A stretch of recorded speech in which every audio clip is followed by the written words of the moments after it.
오늘 말씀의 주제는 자기의입니다. 성경은 참 신기해요.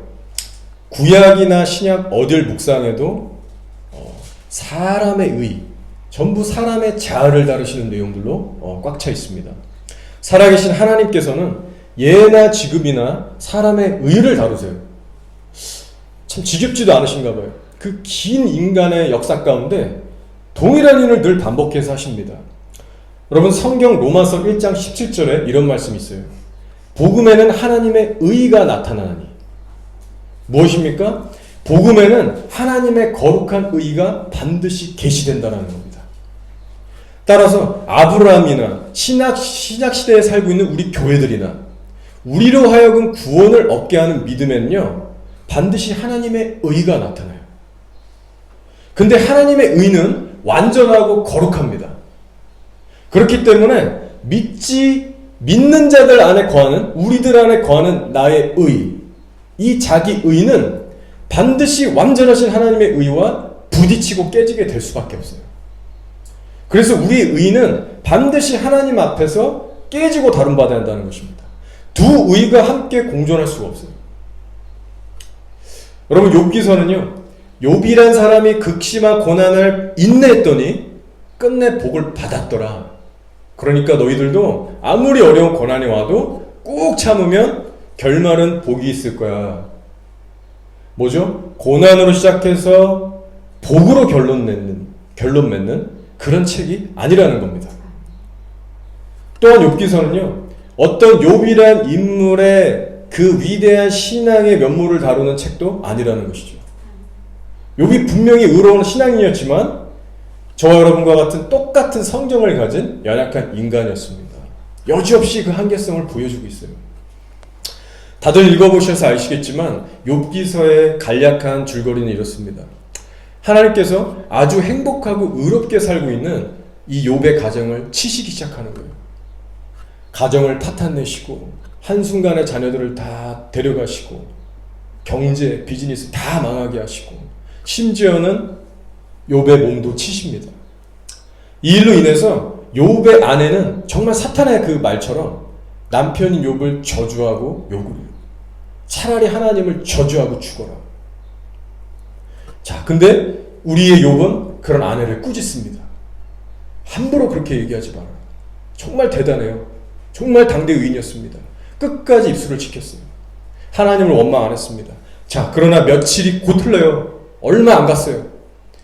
이 소식을 들은 욥의 절친했던 친구 3명들이 각 지방에서 찾아옵니다.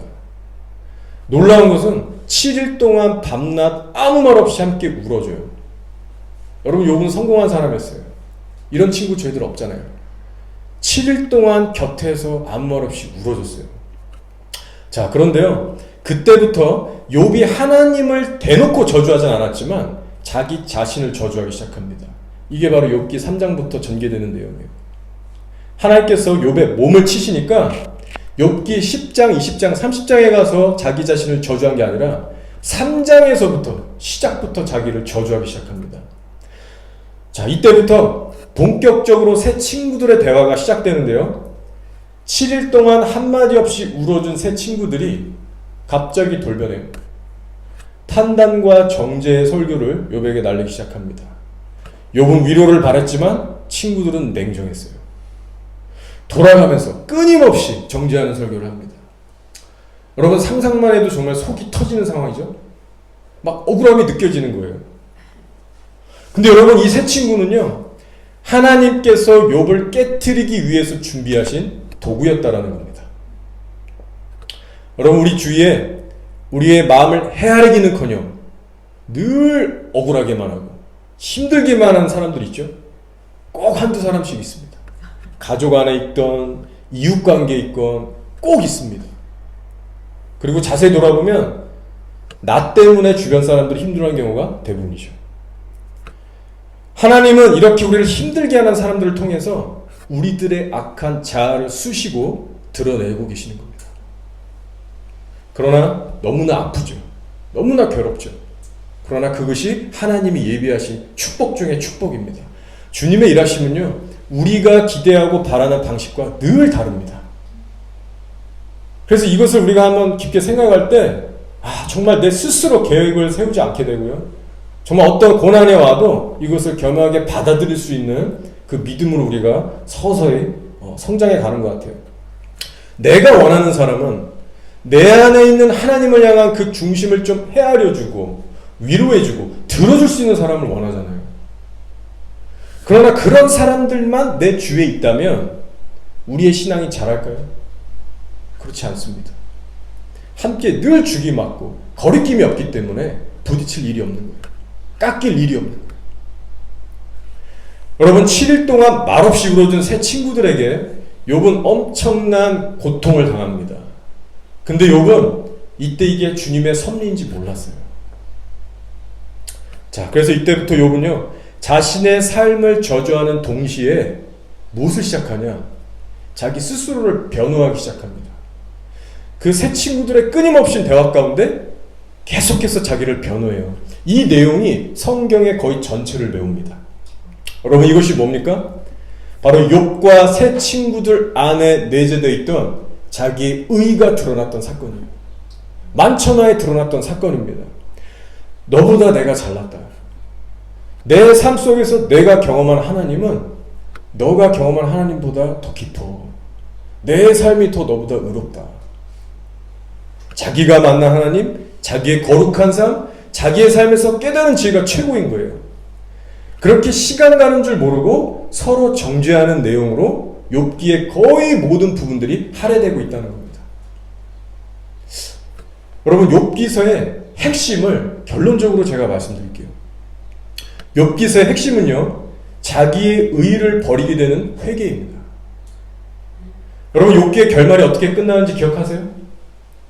당대의 의인으로 인정받았던 욥이나 그의 의로웠던 친구들 3명 모두가 철저하게 하나님 앞에 회개함으로 욥기가 맞춰집니다. 욥기서의 마지막은 42장인데요. 42장에 가서야 진실한 회개가 이들 가운데 풀어져요. 그리고 지체하지 않고 욥기서는 맞춰집니다. 어떤 욥이 갑절의 재물을 받고 가족이 회복됐더라. 이건 그냥 한 줄이고요. 하나님이 그토록 바라셨던 간절한 회개, 그 회개가 하이라이트인 거예요. 결론은 하나님만이 의로우신 분이고 회개를 피해갈 자는 아무도 없다. 의인이었던 욥도 하나님께 회개할 거밖에 없었다. 이것이 욥기서의 핵심입니다. 근데 욥은요, 중간중간에 친구들에게 이렇게 절규했어요. 내가 얼마나 아픈 생고생을 하고 있는지 너희는 몰라. 너희는 참 잔인하다. 내 심정과 괴로움을 너희가 아느냐? 내가 너희라면 나한테 그렇게 안 했을 거야. 고통 가운데 토로해요. 제발 날 이해해주고 위로해주면 안 되겠냐? 그러나 욥의 고통 스토리 그 자체도 욥의 하이라이트가 아니라는 겁니다. 여러분, 욥기서 핵심은요, 사람의 의를 다루시는 하나님의 손길이에요. 자, 그리고 오늘날 하나님은 동일한 일을 우리들에게 행하고 계십니다.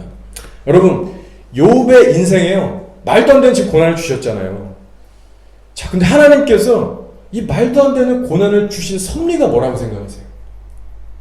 자, 욥이 어떤 특정한 죄를 졌기 때문에 그 특정한 죄를 다루시기 위함입니까? 아니면 본질적으로 욥이란 사람의 자아를 다루시기 위함입니까? 정답은 후자예요. 성경이 이르기를 욥의 삶에서 악이 없었다라고요. 악을 미워하고 떠나고 하나님을 경외한 의인이었다. 하나님이 나를 인정하는 의인이었습니다. 마음과 생각을 지키는 의인이었어요. 무슨 말입니까? 특정한 죄를 찝어서 하나님께서 치실 이유가 없었다는 거예요. 욥에게 주셨던 고난은요, 그의 자아를 깨트리시는 하나님의 섭리가 있었던 겁니다. 자, 그래서 이 허락하신 고난, 이 수술대 역할을 통해서 그의 내면을 적나라하게 파시고 들춰내신 거예요.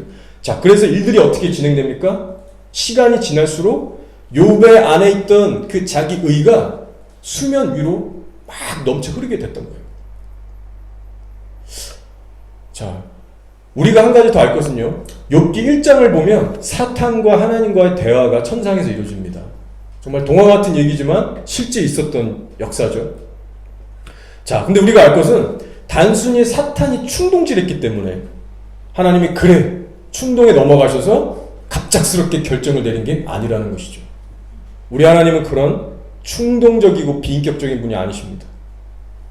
단지 하나님께서는 사탄에게 욥을 치라고 허락하심으로 말미암아 욥의 온전함을 이끌어내기 원하셨던 거예요. 그래서 그의 생명만은 취하지 말라 사단에게 선을 그셨습니다. 여러분, 동일한 하나님께서는요, 우리가 짓는 어떤 특정한 죄도 다루시지만 본질적으로 우리의 자아를 깨트리십니다. 여러분, 이것이 바로 복음이에요. 율법주의는 우리의 특정한 죄를 가지고 정죄합니다. 그러나 복음은 우리의 자아를 다뤄요. 내가 오늘도 함부로 내 배우자에게 상처 주는 말을 했냐 안 했냐, 화를 냈냐 안 했냐, 이런 죄를 따지기 이전에 하나님은 우리의 자아를 다루십니다. 어떻게 다루시죠? 하나님의 완전한 의, 그 하나님의 거룩한 공의가 계시된 십자가 앞으로 날 끌고 가셔서 우리의 자아가 할 말이 없게 만드시는 거예요. 여러분, 우리가 정말 십자가를 만났다면 이 일이 우리에게 반드시 일어나야 됩니다. 십자가를 믿기만 하는 게 아니라 그 십자가 앞에 우리의 자아가 힘을 잃고 엎어지는 것이 중요한 거예요. 아무리 예배드릴 때 가슴이 뜨거워지는 체험을 하고 방언을 하고 기도의 자리에서 불을 받는다 할지라도 일상 인간관계에 돌아가서 내 혈기대로 산다? 자아로 반응한다? 그렇다면 그 사람은 십자가의 복음에서 아주 멀어진 사람입니다. 여러분, 우리들이 신앙생활을 오래 할수록 반드시 돌파해야 되는 부분이 있어요. 그것이 뭘까요? 바로 하나님의 의에 대한 경외심과 감각은 무뎌지고 반대로 나의 의는 정말 세지는 일이에요. 신앙생활을 하면 할수록, 선행과 봉사를 하면 할수록, 기도가 쌓이면 쌓일수록 하나님의 의 앞에서 내가 깨지고 낮아지는 것이 아니라 내 자아가 너무 세진다는 게 문제예요. 교회와 가정 안에서 나의 자아는 전혀 다뤄지지 않은 채 앞만 보고 돌진하는 겁니다. 이것이 지극히 위험한 신앙이에요. 경건의 모양은 있을지 몰라도 경건의 능력은 상실된 문제덩어리가 됩니다. 여러분, 우리가 성령 충만을 사모하면서 열심히 신앙생활하고 한다고 있지만 반드시 우리가 돌아봐야 될 것은 혹시 내가 하나님의 의에서 멀어지고 있지 않은가, 이것을 점검해야 합니다. 우리가 보시는 성령님은 특정한 죄를 다루시기 이전에 죄의 뿌리인 자아를 다루시는 분이세요. 저도 사람이라 아내와 다툴 때가 많아요. 저는 성자가 아니에요. 정말 되먹지 못한 혈기가 많은 사람이에요. 주님의 은혜로 여기까지 겨우 왔는데, 그래서 제 안에 혈기와 이 분노가 많습니다. 자, 근데 하나님의 은혜로 어떤 경우에는 짜증과 화 이런 거 없이 잘 돌파할 때가 있어요. 자, 그게 언제냐 그럴 때가 바로 복음의 핵심은 남을 변화시키는 데 초점이 있지 않고 내 자신을 변화시키는 것이 복음의 핵심이다. 이 복음의 진리가 머리가 아니라 제 가슴에 각인되고 머물러 있을 때예요. 이것이 이론이 아니라 제 심령에 실제로 담겨져 있는 그 때, 그 시간대, 그때는요 이게 스스로도 준비가 되더라고요. 아, 이제 조금 있으면 파도가 올 것 같은데 준비하고 있더라고요, 제가. 그리고 오히려 감사와 그 감사의 기회로 여기면서 공격들이 날라올 때 그것을 제가 무덤덤하게 받아내고 있더라고요. 내 가슴에 내 자신부터 고치자. 이것이 복음의 핵심이다. 이 초점이 내 안에 가득 찼을 때 그게 되더란 말입니다. 자주 저도 넘어지지만 뒤돌아보면 최근에도 그렇고요. 내 자아부터 처리하자. 나부터 변화되자. 여러분, 제가 일상에서 경험하고 붙잡는 십자가는요, 나부터 챙기는 십자가입니다. 근데 내가 상대를 십자가로 끌고 가서 그 사람을 못 받고 교육시키려고 하니까 이게 안 되는 거예요. 그래서 먼저 나를 십자가에 데리고 가서 내 스스로를 제자 훈련 시켜버리니까 나도 편해지고 주변 사람도 잠잠해지더라는 겁니다. 자, 그래서 저는요, 큐티 말씀 묵상의 중요성을 다시 한번 체험하고 있어요. 그냥 깨달음만 주는 형식적인 말씀 묵상이 아니라 실질적으로 내 자아의 세기가 죽어지는 큐티를 합니다. 여러분, 우리가 하나님께 나아가서 구하고자 하는 은혜는요, 실전적인 것이 되어야 됩니다. 실제 삶으로 돌아가서 죄와 부딪혔을 때 그 죄를 이길 수 있는 그 은혜의 자리를 삼아야 되는 거예요. 그것을 얻기까지 말씀을 파야 되고요. 내 심령이 부드러워질 때까지 기도하는 거예요. 확실한 열매를 바라고자 하는 큐티인 겁니다. 근데 이게 우리의 힘만으로는 안 되죠. 나의 노력으로는 안 돼요. 그렇기 때문에 하나님의 임재, 하나님의 얼굴을 날마다 우리가 구하는 것이죠. 자, 하나님께서 욥의 말년에 가서 놀라운 은혜를 허락하셨던 겁니다. 끔찍한 고난을 허락하셨지만 그 이상 가는 축복을 주셨어요. 자, 그 축복의 결말은 재물과 자녀들의 회복이 아니라 자아를 완전히 꺾으시는 회개의 은혜였습니다. 근데 오늘날 교회들이 이 가장 중요한 회개의 은혜를 구하지 않죠. 그저 순간 뜨끈뜨끈하고 감동받고 치유되고 결국은 삶에 돌아가서 며칠을 못 넘겨서 변화되지 않는 삶. 하나님이 욥을 사랑하셨기 때문에 하나님은 욥에게 고난을 허락하셨고요. 끔찍하지만 그 고난을 통과하게끔 하셔서 회개란 선물을 주셨습니다. 하나님의 의를 나타내셨어요. 이것이 복음의 메시지인 겁니다. 자, 오늘 6절을 한번 볼게요. 6절에 욥이 정말 아주 중요한 고백을 해요. 그러므로 내가 스스로 거두어드리고 티끌과 제 가운데서 회개하나이다. 다른 성경에 보면요, 내가 스스로 한하고 라는 버전으로도 번역이 됩니다. 내가 스스로를 거두어드리고 혹은 내가 스스로를 한하고. 무슨 말입니까? 히브리어로는 원어가 같아요. 마크라는 히브리어인데요, 무슨 뜻이냐? 부인하다라는 뜻입니다. 영어로는 reject고요. 또 despise라는 단어를 써요. 경멸하다. 무슨 말이냐? 욥이 스스로 하나님 앞에 마지막에 말년에 가서 고백한 것이, 주여 내 스스로를 주 앞에서 부인하나이다. 티끌과 제 가운데서 회개하나이다 라는 고백인 거예요. 많이 들어본 단어죠? 예수님께서 뭐라고 하셨습니까? 누구든지 자기를 부인하고 자기의 십자가를 지고 나를 따르지 않으면 천국 못 가. 제자 못 된다라고 하신 그 말씀이에요. 드디어 욥 스스로가 자아를 경멸히 여기고 자기를 부인하고 그 아름다운 일이 시작되는 겁니다. 여러분, 이것이 기적 중에 기적이고 은혜 중에 은혜예요. 여러분, 이 상황을 한번 잘 관찰해 보세요. 지금 누가 옆에서 욥을 막 억지로 시켜서 야, 너 자아 좀 부인해, 그렇게 한 게 아니에요. 욥이 스스로 자발적으로 자기를 부인하고 있습니다. 여러분, 이것이 키예요. 이것이 복음의 은혜예요. 야, 너 좀 자아 좀 부인해봐, 억지로 하는 게 아니라 하나님을 정말 그 의를 체험했더니 자기를 부인할 수밖에 없었다는 겁니다. 자기 의는 그냥 누더기인 걸 깨닫게 된 거예요. 여러분, 우리가 예수를 믿기만 하는 것과 예수님의 의 앞에 실제 맞닥뜨려지는 것은 하늘과 땅의 차이입니다. 욥은 친구들과 논쟁했던 자기 의, 자기 판단이 너무 갑자기 부끄러워졌던 거예요. 자아 부인을 하지 말래도 저절로 되는 겁니다. 굳이 주님 쪽에서 일일이 설명을 안 해주셔도 욥이 알아들었어요. 그토록 하나님께 물어보고 싶었던 질문들과 고민들이 그 이성이 마비됐어요.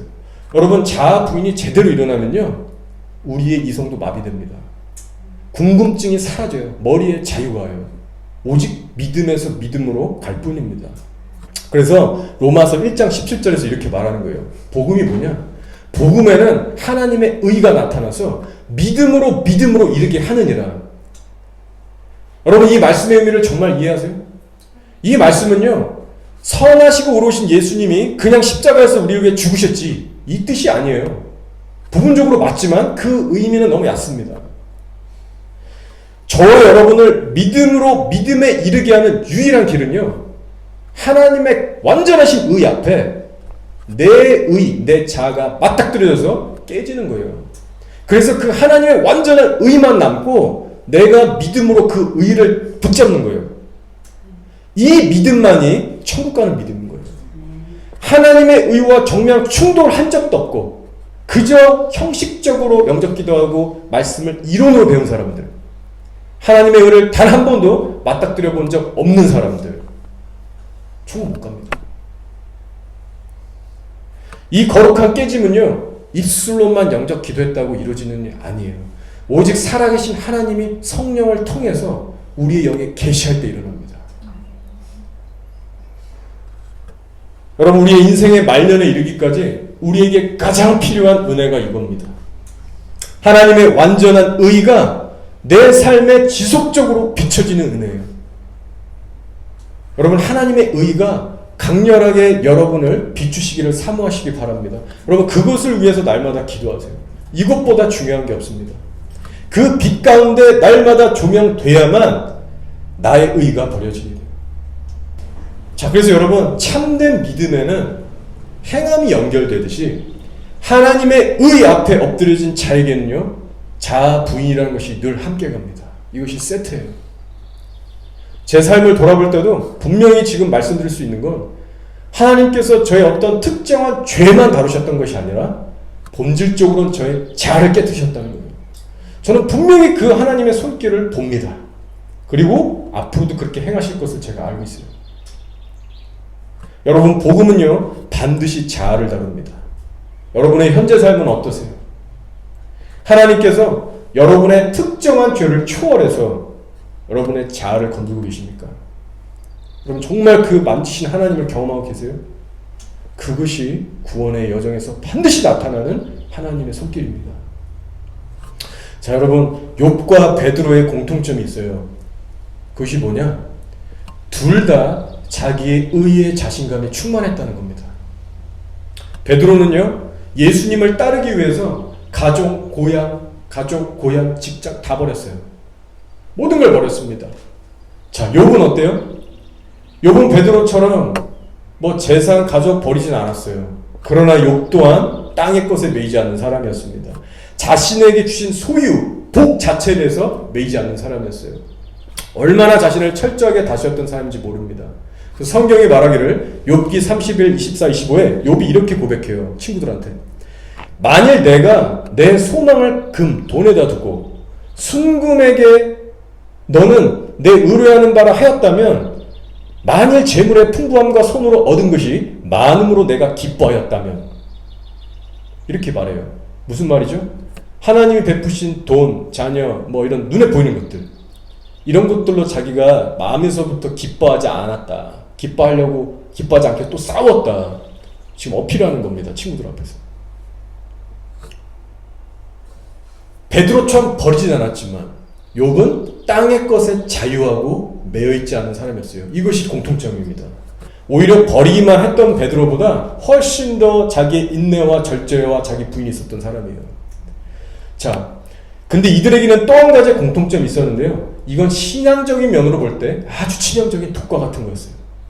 자, 그것이 뭐였냐? 욥과 베드로 두 사람의 공통점은요, 자신의 내면의 타락성 때문에, 자신의 죄성 때문에 밤새 눈물 지으며 고통스러워하는 그 절규를 해보지 않았다는 겁니다. 자, 물론 욥과 베드로가요, 둘 다 자신이 하나님 앞에 죄인이라는 것은 인정했어요. 둘 다 인정했어요. 자, 먼저 베드로를 한번 살펴볼까요? 어느 날 예수님께서 고기 다 허탕친 베드로에게 다가오셔서 그물을 좀 깊은 데 던져봐라 하십니다. 근데 베드로가 베테랑이었는데 상식적으로 이게 말이 안 되는 거예요. 그냥 하루 종일 허탕을 쳤는데 베드로가 결국은 믿음으로 순종으로 그물을 던집니다. 기적이 일어나죠. 자, 그때 베드로의 반응이 기적에 놀란 게 아니라 그 기적을 부리시는 예수님의 신성의 앞에 놀라서 바짝 엎드려서 고백하죠. 주여, 나는 죄인이로소이다. 나를 떠나소서. 베드로도 죄인이라는 것에 대한 각성은 있었습니다. 그러나 전적 타락에 대한 완전한 깨어짐은 아니었어요. 그 증거가 뭐냐? 12제자들이 3년 내내 예수님과 함께 있었지만 얼마 전에도 제가 말씀 때 나눴듯이 끝까지 누가 크냐, 혈과 육의 싸움에 매여 있는 자들이었어요. 예수님 그 마지막 만찬까지. 죄에 대한 각성이 있긴 있었지만 전적인 것이 아니었습니다. 여러분, 욥도 마찬가지예요. 욥기서를 보시면 욥의 고백 속에서 자기가 죄인이다라는 사실을 인정을 종종 합니다. 예를 들면 이런 말씀이 있어요. 가령 내가 의로울지라도 내 입이 나를 정죄하리니 가령 내가 온전할지라도 나를 정죄하시리라. 창조주 앞에서 사람은 다 배불리었다는 그 사실을 인정하셨습니다. 우리 인간은 다 어쩔 수 없는 인간들이다. 하나님만이 선하시다. 자, 그러나 욥과 베드로의 수준은 어땠느냐? 욥기 42장에서 성경이 증거하죠. 귀로만 하나님을 들었고 눈으로 이제서야 우리가 봅니다. 자, 그래서 쭉 대화 내용을 보시면요, 욥이 얼마나 친구들에게 자기의 의로움을 나타냈는지 그 자기 의를 볼 수 있는 거예요. 이런 말씀이 있어요. 내가 거룩하신 이의 말씀을 거역하지 아니하였습니다. 얼마나 지금 자신만만하니까.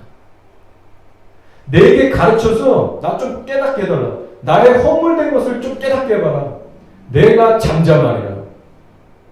옳은 말이 어찌 내게 이렇게 고통스러운 거. 너희의 책망은 무엇을 책망함이냐? 주께서는 내가 악하지 않은 것을 아시나이다. 자기의 완전함을 주장했어요.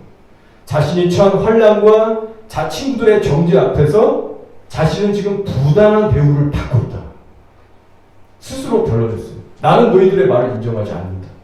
자, 그런데 문제는 이 변론이 새 친구들에게만 끝난 것이 아니라 하나님께까지 이어졌다는 겁니다.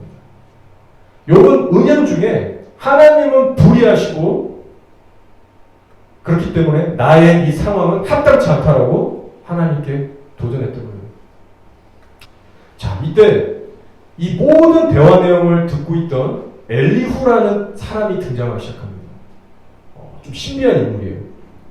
자, 이 엘리후라는 사람은요, 마지막에 42장에 가서 하나님께서 욥의 새 친구들과 욥에게는 회개를 요구하셨는데 엘리후라는 사람은 등장하지 않아요. 즉 회개할 거리가 없었던 거예요. 이 엘리후가 했던 말 그대로 하나님이 역사하십니다. 자, 엘리후가 욥을 이렇게 꾸짖어요. 나이도 어린데. 욥이 헛되이 입을 열어 지식 없는 말을 많이 하는구나. 나는 욥이 끝까지 시험받기를 원하노니 이는 그 대답이 악인과 같으니라. 그가 그의 죄에 반역을 더하며 우리와 어울려 손뼉을 치며 하나님을 거역하는 말을 많이 하는구나. 전혀 다른 각도로 얘기하는 거예요. 네가 하나님께 말하는 태도가 악한 자와 같으므로 끝까지 시련을 겪어야 하겠다. 이것은 너가 이미 지은 죄에 거역하는 죄까지 더하여 우리 앞에서 손뼉을 치며 하나님을 비웃고 있기 때문이다. 그리고 나서 엘리후의 말이 끝나자마자 하나님께서 폭풍 가운데서 욥에게 나타나십니다. 드디어 나타나세요. 자, 엘리후의 말과 연결이 되는 말을 하십니다. 욥에게 말씀하세요. 무식한 말로 내 뜻을 흐리게 하는 자, 너 누구냐? 트집 잡는 자, 지금 욥을 두고 얘기하는 거예요. 트집 잡는 자가 전능자와 다투겠느냐? 하나님을 탓하는 자는 너 욥아 대답해라. 너는 대장부처럼 허리를 묶고 내가 내게 묻겠으니 내게 대답할지니라. 네가 내 공의를 부인하려느냐? 내 의를 세우려고 나를 악하다 하겠느냐? 이것이 하나님께서 대놓고 욥에게 던지셨던 말씀이었어요. 무슨 말입니까? 욥은 하나님의 공의를 무시했어요. 하나님의 공의를 부인한 겁니다. 자기는 의롭고 선한데 왜 날 치십니까? 은연중에 하나님이 불의하다고 대들었던 거예요. 이게 바로 자기의 의를 세우고 하나님을 악하다라고 말하는 회개거리였어요. 욥은 안다고 했지만 잘 몰랐습니다. 한평생 누구보다 선하게 살았지만 제대로 몰랐어요. 자기의 본성 자체가 하나님의 심판 가운데 있다는 것을 몰랐어요. 오직 42장에 가서야 참된 회심이 이루어집니다. 42장 3절 말씀이에요. 무지한 말로 이치를 가리는 자가 누구이니까. 욥의 고백입니다. 나는 깨닫지도 못한 일을 말하였고 스스로 할 수도 없고 헤아리기도 어려운 일을 말하였나이다. 자기가 친구들과 했던 그 수많은 시간의 언쟁들, 논쟁들 다 쓰레기 같은 거였다. 나는 하나님 앞에서 거짓말장이었구나. 나는 의로운 게 하나도 없구나. 그리고 고백하는 거예요. 내가 주께 대하여 귀로 듣기만 하였사오나 이제는 눈으로 주를 배웠나이다. 바로 자신의 전적 타락을 깨달은 겁니다. 그전에도 자기가 죄인인 걸 알았지만 깊이가 얕았었어요. 그러나 이제는 아니에요. 여러분, 욥기 내용이 길기 때문에 제가 짤막짤막하게 하이라이트를 말씀드린 건데요. 욥과 욥의 세 친구들의 대화를 통해서 하나님께서는 오늘날 교회들에게 메시지를 주고 계십니다. 지금 욥과 하나님을 나름 의롭게 믿고 있다는 세 친구의 모임은요, 오늘날 교회를 상징해요. 예수님을 모르는 자들이 아니라 하나님을 나름 믿고 따른다는 자들, 교회의 몸을 얘기합니다. 자, 근데 그 교회의 몸이요, 서로 모여서 잘났다고 변론했지만 그들 모두에게 필요했던 것은 자아가 깨지는 회개였다는 거예요. 완전하신 하나님의 앞에서 다 깨지고 종결됩니다. 환란에 빠진 욥을 위로했던 새 성도들이나 누구도 경험해보지 못한 환란에 빠져있던 욥이나 결론은 회개였다. 그리고 그 회개는 자기 의라는 고개를 1%도 고개를 못 쳐들게 하는 완전한 깨어짐의 회개였다. 그럼 우리 안에 이런 주님과의 실제적인 대면이 있기를 소원합니다. 교회를 하나 되게 하는 것은요, 성령의 능력이나 은사가 아닙니다. 또한 우리 각 개인이 경험한 하나님의 놀람도 아니에요. 교회가 하나 되게 하는 것은 하나님 앞에 철저하게 자아가 깨지는 회개입니다. 그것이 정말 중요해요. 그 회개가 내 안에 먼저 온전히 이루어질 때 나는 원수까지도 품고 용서할 수 있습니다. 내 옆에 나를 못살게 구는 저 지체들을 품고 다가갈 수 있어요. 이것이 주님이 일하시는 방식입니다. 그래서 주님께서 욥에게 말씀하셨어요. 너 이제 네가 회개했지? 그러면은 저 새 친구들에게 가서 중보기도 해줘. 그러면 내가 저들의 재물, 예배를 받아줄 거야. 그리고 욥이 그렇게 가서 하죠. 여러분, 주님은요, 진실되게 회개한 자를 통하여 원수를 품게 하세요. 진실되게 회개한 사람에게 진실되게 중보기도 할 수 있는 마음을 부어주십니다. 말씀을 정리할게요. 욥이 참된 회개를 하고 나서야 그의 인생의 일들이 풀려서 나가기 시작합니다. 욥이 그토록 바랬던 새 친구들의 위로와 사귐이 회복되고요. 여러분, 하나님으로부터 오는 진정한 축복은요, 진정한 회개가 통과된 후에 시작됩니다. 자, 그리고 이런 말씀이 있어요. 42장 11절에 이에 그의 모든 형제와 자매와 이전에 알던 이들이 다 와서 그의 집에서 그와 함께 음식을 먹고 여호와께서 그에게 내리신 모든 재앙에 관하여 그를 위하여 슬퍼하며 위로하고 각각 캐시타 하나씩과 금고리 하나씩을 주었더라. 그동안 찾아오지도 않고 경멸하고 떠났던 모든 친인척 관계들이 그때부터 돌아오기 시작합니다. 위로금도 줍니다. 금을 줍니다. 여러분, 하나님의 연단이 끝나니까 그토록 바라던 사람들의 위로가 찾아오기 시작해요. 그러나 여러분 기억하세요. 이런 축복은 반드시 모든 이들에게 그대로 적용되는 공식이 아닙니다. 하나님의 주권이에요. 여러분, 인생의 가장 큰 저주는요, 재산을 잃는 것이 아니고 사랑하는 사람을 잃거나 질병에 앓는 것이 아닙니다. 인생의 가장 큰 저주는 내가 주님 앞에서 얼마나 큰 죄인인지를 모르며 평생토록 나의 의를 쌓다가 죽는 일이에요. 욥기 1장은 욥이 나를 의인이라고 칭찬하며 시작했지만 욥기 42장에 가서 회개의 역사로 맞춰집니다. 욥의 말년에 만약 이 고난과 회개의 역사가 없었다면 하나님 앞에 욥이 섰을 때 어떻게 됐을까요? 수많은 그가 쌓았던 선행과 의는요, 다 공력이 불타 없어졌을 겁니다. 저와 여러분에게도 이 동일한 은혜가 필요합니다. 바로 하나님의 거룩한 의가 나의 의를 완전히 대체하는 역사인 거예요. 이 은혜만이 나의 삶을 끝까지 이끌어갈 수 있도록 날마다 간절히 하나님을 찾고 엎드려야 할 줄 믿습니다. 여러분, 여러분의 구원을 위해서요, 다른 사람의 일처럼 무관심하게 여기지 마시고 날마다 하나님을 간절히 찾으시고 두렵고 떨림으로 이뤄가시기를 예수님으로 축원합니다. 아멘.